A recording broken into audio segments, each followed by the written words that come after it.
সুপ্রভাত বন্ধুরা, আজকের ব্লগটা অন্ধকার দিয়ে শুরু করলাম। সকাল এখন বাজে 8টা, মিস্ত্রিরাও চলে এসছে। আর বাইরে যা ধুলো না, জানলাগুলো যেন খুলিনি। আর দেখো ঘরের ভেতরটা পুরো অন্ধকার লাগছে। আর ফ্যান চালিয়ে দিয়েছি, স্ট্যান্ড ফ্যানের তলায় বাঘা শুয়ে আছে। আর আমরা ঘরের ভেতরে অন্ধকারে বসে বসে চা আর বিস্কুট খাচ্ছি। তারপরে দেখো ঘরটা ঝাড় দিয়ে দিচ্ছি। এখন ঝাড় দিয়ে কোনো লাভও নেই, প্রচুর ধুলো হচ্ছে, সিমেন্টের ধুলো, সিমেন্টের গুঁড়ো ধুলো পুরো। হ্যাঁ, সে তো হবে। মোটামুটি একটু ঝাড় দিয়ে দিলাম। আগে দেখি বিকালবেলার দিকে সন্ধ্যাবেলার দিকে একটু মুছে নেবো জায়গাটা, একটুখানি নেতা দিয়ে দেবো, তাহলে ঠিক হয়ে যাবে। সিঁড়িটা একটুখানি ঝাড় দিয়ে দিলাম, আর এই গুঁড়োগুলো একটু সাইডে রাখলাম। প্রচুর ধুলো।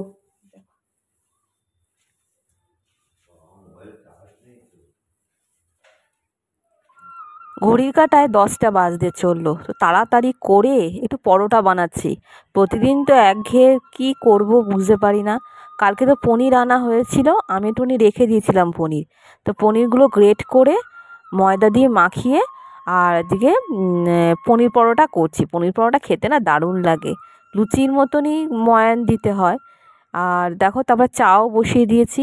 সব কিছুই আমার বরের জন্য, কারণ তাড়াতাড়ি বেরিয়ে যাবে না। এখন মিস্ত্রিরা কাজ করছে, এই কাজের জন্য না কতবার যে চা করতে হচ্ছে কি বলবো। এই তো সকালবেলা তো দেখলে আমরা অন্ধকারে বসে বসে চা বিস্কুট খাচ্ছিলাম, আবার চা বসিয়ে দিলাম।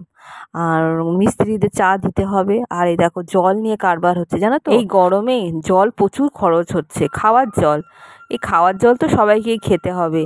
মিস্ত্রিরা তো কাজ করছে এই গরমে, বলো কত জল লাগছে, ওরা তো খাচ্ছে, রান্না করে সেটা খাচ্ছে, পনির পরোটা খাচ্ছে।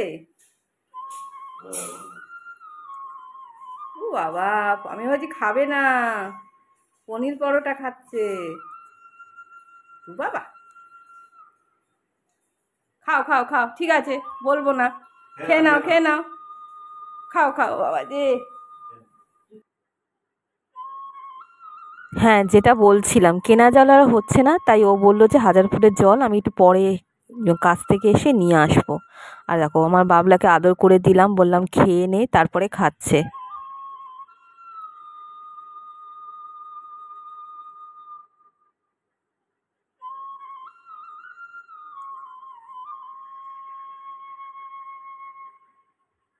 আমাদের ভিডিও তুলছি,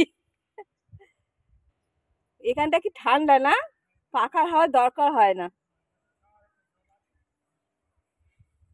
বেশ ভালো লাগে। জঙ্গল টঙ্গল তো সব কেটেই ফেলছে, সব বাড়ি ঘর ফ্ল্যাট সব হয়ে যাচ্ছে। এই জায়গাটা এখানে অক্ষত আছে জানি না।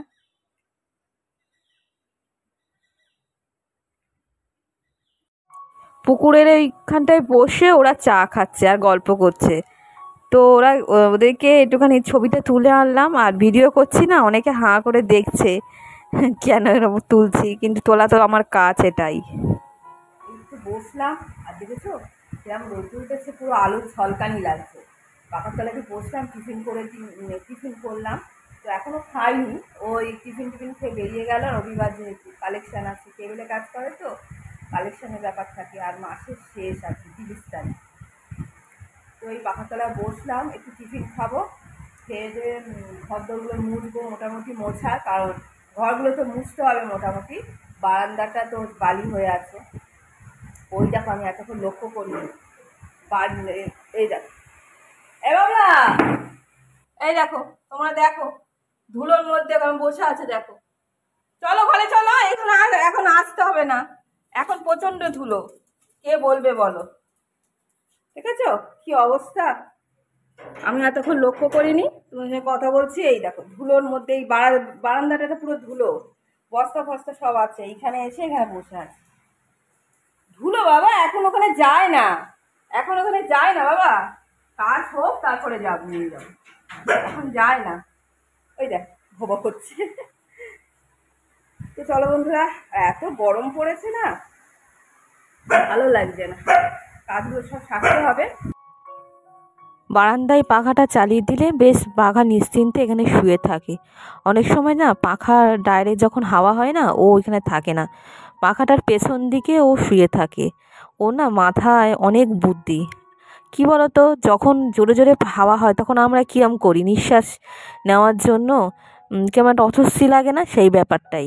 আর দেখো বাসন কটা রয়েছে, টিফিন খাওয়ার পরও কটা বাসন ছিল, সেগুলো সব মেজে নিচ্ছি। এই তো কাজ, বাসন ঘরদোর পরিষ্কার করে রাখা, তবে রান্না করা। আর যেহেতু আমরা দুজন থাকি না, অতটা চাপ থাকে না, এই হচ্ছে কাজ। আর জামা কাপড় কাচা সেটা তো প্রতিদিন হয় না, আর এখন কাজ হচ্ছে তো, আর জামা কাপড় আমি একদমই কাচছি না। বাসন তো কটা ছিল, চলো বন্ধুরা বাসনগুলো মেজে নিই। জামা কাপড় কাটছি বলতে ওই যে রেগুলার যেগুলো পরি সেগুলোই কেচে নিচ্ছি, এটাই ব্যাপার। প্রতিদিনকার এই রোজ নামছে বলো, এইগুলো একই কাজ আমাদের, ঘর মোছো, বাসন মাজো, বাসি কাজ সারো। তাও এই কাজগুলোর মধ্যে একটু বৈচিত্র্য আনার চেষ্টা করি যাতে তোমাদের ভালো লাগে। তো চলো বন্ধুরা, কাপগুলো সব মেজে নিলাম। এই যে কাপগুলোতে সব মিস্ত্রিদের দিয়েছিলাম, মিস্ত্রি দাদারা ছাড়াও আরও এক্সট্রা হচ্ছে এই কন্ট্রাক্টর আছে, তারপরে তার হচ্ছে আরও যারা আরও দুজন আছে তাদেরকেও দিতে হয়, তাদের জন্য আবার আলাদা কাপ। তো এইগুলো সব মেজে ঘষে পরিষ্কার করে ধুয়ে উপুর করে রাখছি। আমার এই ঘর বলছি, বাসন যখন মাজি তখন না এই সমস্ত কিছু টেনে টেনে বার করে পরিষ্কার করে নেওয়া এটা একটা স্বভাব। টেবিলের উপরে কজক হটপট থাকে, তার মধ্যে রুটি হয়তো থাকতে পারে, তারপরে 3 বেলা যে গোপালকে ভোগ লাগানো হয় তার জন্য যে প্রসাদগুলো সেইগুলোও থাকে। তারপরে যখন দেখি যে পাখিদের দিয়ে দিচ্ছি ছোলা বাদাম, এগুলো গোপালের ভোগ সব, তা সেই হটপটগুলো নিয়ে এসে সেইগুলোও মাজি, টেনে টেনেগুলো সব বার করি। আর এই জায়গাটা ভালো করে পরিষ্কার করে নিচ্ছি। আজকে ভাবলাম এই জায়গাটা একটুখানি প্রতিদিনই করি, তাও এই উপর থেকে এই যে মশলাপাতির কৌটোগুলো এইগুলো পরিষ্কার করিনি, দেখতে বেশ ভালো লাগে। একদম টেনে নিয়ে পুরো তাকটা একদিন পরিষ্কার করতে হবে। এখন অনেক বেলা হয়ে গেছে না, তো ভেবেছিলাম করব, কিন্তু এখন যদি করতে বসি তাহলে আর রান্না করা হবে না, কেন এখনও পর অনেক কাজ বাকি আছে।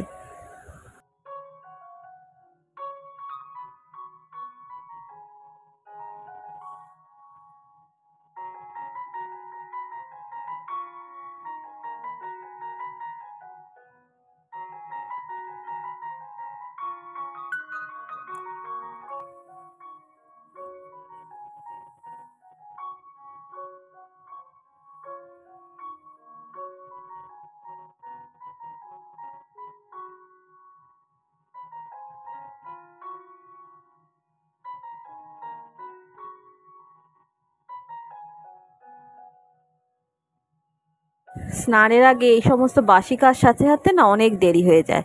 তো আমার তো মনে হয় এইটা করি ওটা করি, মানে এইটা কাজের সময় আর কি। তাও তো ছোট ঘরে জামা কাপড়ের ঢের হয়ে আছে, মোটামুটি ভাঁজ করে রেখেছি জামা কাপড়গুলো, সেইগুলোও ভাঁজ করতে পারছি না, মানে টাইমের এতই অভাব। তো এই ঘরটা না মুছলে না একদমই ভালো লাগে না। আর যেহেতু কাজ হচ্ছে না, একবার বিকেলবেলা করে ঝাড় দিচ্ছি, মুছেও নিয়েছি কালকে রাত্রেবেলা একবার, মানে পা দেওয়া যাচ্ছে না, বালি বালি হয়ে যাচ্ছে, সেটা হওয়ারই কথা। আর আমাদের কাজটা হচ্ছিল জানো তো, আমাদের যে পাঁচিলের কাজটা পার বাঁধানো, তার পাশের জমিতে ওদেরও কাজ হচ্ছে।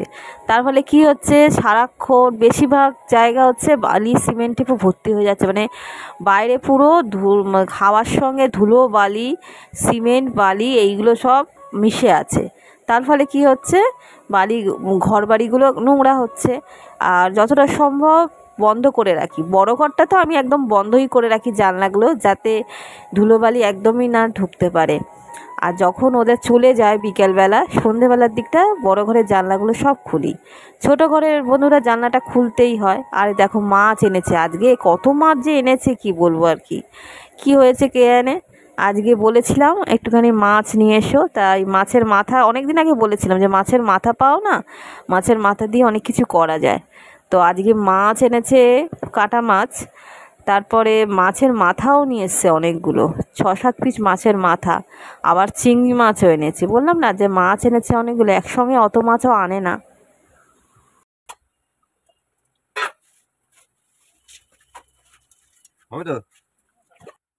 বন্ধুরা মাছগুলো সমস্ত ধুয়ে নিলাম, ধুয়ে জল ঝরিয়ে এবার ফ্রিজের মধ্যে রেখে দেবো, তবে স্নান করে আসি কন্টেনারে ভরে রাখবো। আজকে যেরকম রান্না হবে সে অনুযায়ী মাছগুলো বার করে রাখবো, এটাই হচ্ছে ব্যাপার। তারপরে চিংড়ি মাছগুলো ভাবছি কাটবো না, আজকে আর চিংড়ি মাছ করবো না, যখন রান্না করব তখন কেটে নেব। বন্ধুরা স্নান হয়ে গেছে, স্নান টান করে আজকে ভাবলাম নন্দুর জামা কাপড়গুলো একটু কেচে দিই। আর বাইরের ছাদে যা রোদ্দুরে তো আমি যেতেই চাইছি না।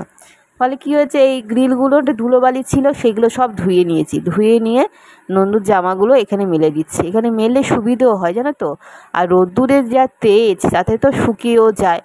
যদিও অল্প অল্প ভিজে থাকে, উলের যে উলিকটের যে ওর হাফ শার্ট, তারপরে এই প্যান্টগুলো থাকে না, সেগুলো হয়তো অল্প অল্প ভিজে থাকবে, কিন্তু পরের দিনকে আবার দিয়ে দেবো, কোনো অসুবিধে নেই। তো ভালো করে মেলে দিলাম। আমার এত ভালো লাগে না এই ছোটো ছোটো জামা কাপড়গুলো মেলতে, নন্দুর জামা কাপড় বলো।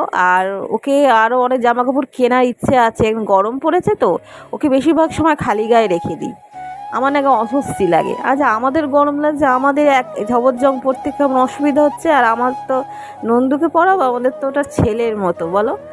তো ওই যে একটা কি গাউন পরিয়ে দিয়েছি খালি গায়ের উপরে, এটা হচ্ছে ঘাগরা একদম, মানে এই জন্মাষ্টমীর দিনকে এই ঘাগরাটা কিনেছিলাম, একটা ওড়নাও রয়েছে, সে ওড়নাটা আর পরাইনি। তারপরে দেখো ধূপ বাতি সব দেখিয়ে দিলাম, যেমন করি আর কি। আর সরস্বতী ঠাকুরটাও কি সুন্দর লাগছে, কত ফুল হয়েছে জানো তো। আজ তোমরা তো জানো গাছে কত ফুল হয়, ফলও দিয়ে দিলাম, আর নন্দুকেও বসিয়ে দিলাম। এই দেখো এই ঘাগরাটার কথাই তোমাদের বলছিলাম, খুব সুন্দর দেখতে ঘাগরাটা। ওই ঘরে পাখা নেই তো, ছোট ঘরটার পুরো ঘেমে গেছে। এবার রান্না বানাতে হবে, দেরি হয়ে যাচ্ছে, কিচ্ছু হয়নি। চলো বন্ধুরা, সবজিগুলো একদিন আগেই আনা হয়েছে, আর দেখো কেমন পেকে গেছে উচ্ছেগুলো, আর পটলগুলোও শুকিয়ে যাচ্ছে, গরমের জন্য এটা হচ্ছে। তো ভাবছি ধোবো না, এইগুলো একদম ফ্রিজের মধ্যেই রেখে দেবো। তো উচ্ছেগুলো কেটে নিচ্ছি, ডাঁটা আলু দিয়ে উচ্ছে দিয়ে একটা তেতো করব, আর মাছের ঝোলের জন্য ডাঁটা আলু পটল এইগুলো দিয়ে মাছের পাতলা ঝোল করব।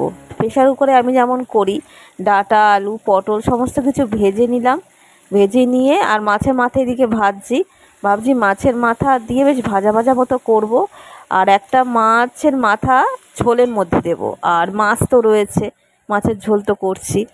আর এই যে বললাম না তোমাদের যে আমি চিংড়ি মাছ করব না, কিন্তু কয়েকটা চিংড়ি মাছ অন্তত এই তেঁতোতে দিয়ে দিলাম, খেতে কিন্তু বেশ ভালো লাগবে। উচ্ছে আলু একটু বেগুনও দিয়েছি, ডাঁটা দিয়ে একটা চচ্চড়ি মতো। জিরে ধনে আদা কাঁচা লঙ্কা সব একসঙ্গে বেটে নিয়েছি,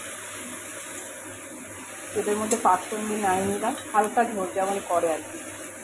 আর এই সর্ষে আর ধনের যে পুরোটা, এটা লাস্টে দেবো, খুব সুন্দর টেস্ট হয়।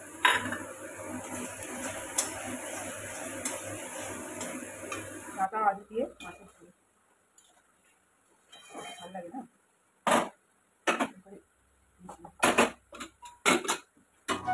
বন্ধুরা বললাম কি মশলা করেছি, বাটা মাছ আর এই মাছের মাথা এইগুলো দিয়ে একটা পাতলা ঝোল করলাম। আর যে গুঁড়োটা রেখেছিলাম বললাম একটু আগে, সেটা নামানোর আগে দিয়ে দেবো, একটা সুন্দর ফ্লেভার হবে। আর এই গরমকালে হালকা ঝোল খেতে কি ভালোই না লাগে। তার যদিও ডাঁটাগুলো না একটু সেদ্ধ হয়ে গেছিলো বেশি, খুব সরু সরু ডাঁটা তো। তারপরে খাবারগুলো নিয়ে পুরো চলে গেলাম টেবিলে। লাউ উচ্ছে আর ডাঁটা দিয়ে, আর এই আজকের মাছের ঝাল। তো বাবু সোনাকে তো বলেছি, আর একবার ফোন করতে হবে বিকালবেলা। সকালবেলা একবার ভরে আবার বোতলগুলো সব ভরছে। এই যে কাজটা হচ্ছে তার ফলে কি ওর দায়িত্বটা না আমাদের দুজনেরই খুব বেড়ে গেছে, বেশি বেড়েছে আমার বরের। এই দেখো সকালবেলা জল নিয়ে সব ভরলো, আবার জল আনতে গেল 1000 ফুটের জল।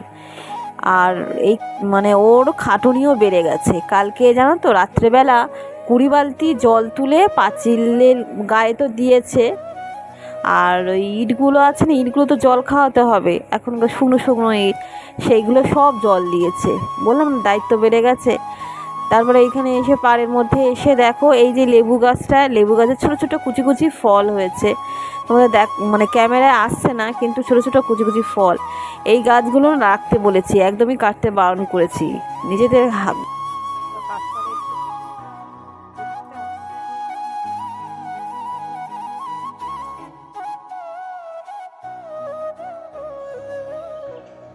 এইভাবে পুকুর বাঁধানোর কাজ এগিয়ে যাচ্ছে, আস্তে আস্তে তৈরি হয়ে যাবে, পুরো কমপ্লিট হয়ে যাবে বন্ধুরা। তো এখনকার মতো ভিডিওটা রাখছি, আর ভিডিওটাকে এগোলাম না। দেখা হবে নতুন একটা ভিডিও নিয়ে তোমাদের সঙ্গে পরে। তোমরা ভালো থেকো এবং সুস্থ থেকো। টাটা বন্ধুরা।